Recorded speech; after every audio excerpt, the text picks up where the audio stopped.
The common loon is a large black and white patterned bird that looks like it's wearing a tuxedo. The head is black with a green sheen and a white striped bar across the throat and another across the neck. The back and sides are a checkered pattern of black and white bars and spots. The belly is white and the bill is pointed. In winter they change to gray above and white below and move to coastal waters and stay fairly close to shore. They also molt all their wing feathers in winter and therefore cannot fly for a while. Although they're mostly silent in winter, the summer call of the loon is a very beautiful, eerie call. They actually have 3 calls. One is a beautiful haunting yodel in which they often respond to each other. Another is a long wail, usually heard at night or before a storm.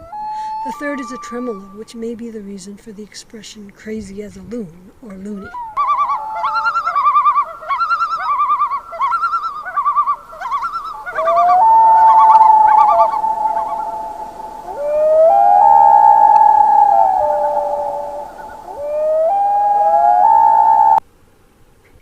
They are strong, powerful divers and can spend 2 to 3 minutes underwater before resurfacing.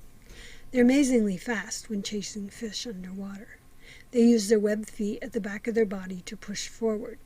They're not very buoyant because of solid bones, and they compress their feathers and exhale to dive or sink quickly and swim fast. They can also turn 180 degrees in less than a second. To hold on to the fish, they have sharp, rear-facing projections on the roof of their mouth and tongue. They even eat most of their prey underwater. They generally only come ashore to nest, as their legs are far back on their body and walking on land is awkward. Feeding occurs during the day when they're able to see the fish. Sometimes they can be seen with a foot out of the water, and they'll even wiggle it. They're territorial, displaying by lifting the body upright and flapping their wings and sometimes making a tremolo call. They also use the tremolo call while flying around lakes. At night they're usually quite vocal with wails and yodels and tremolos. It's quite beautiful but haunting, especially if you're trying to sleep.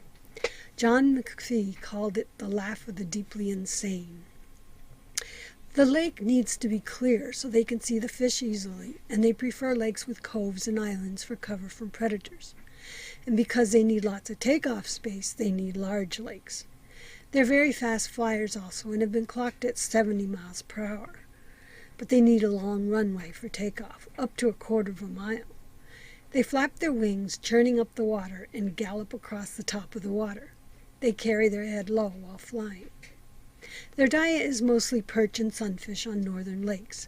They also eat crustaceans, snails, leeches, shellfish, and even aquatic insect larvae when they have few fish to eat.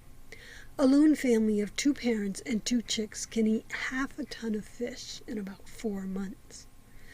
Loons are monogamous for about 5 years. They return to the same lake in spring each year, with the male and female arriving at separate times. Yodeling is used to define the territory, and during courtship you'll see them swimming in circles and diving together. The nest site is chosen by the male loon, usually in a hidden spot like a sheltered bay. They're close to shore because of their difficulty to walk on land. Often they're built on a muskrat house. The pair will reuse the previous year's nest, fixing it up instead of building another. Both the male and female build the nest, which takes about 1 week in May or early June. The nest is built from marsh grasses, which they mold to the contours of their body. It's 22 inches wide and just looks like a clump of grasses near the edge of the water. She then lays 1 to 2 brown splotched eggs, and they're incubated for 26 to 29 days, but are only in the nest for about 2 days as chicks. The chicks often ride around the lake on their parents' back. After about 12 weeks, the young are on their own, migrating with groups of juveniles after the parents have already migrated. When they get to the ocean coast, they remain there for 2 years, and then return to the north, but don't start to breed until they're about 6 years old.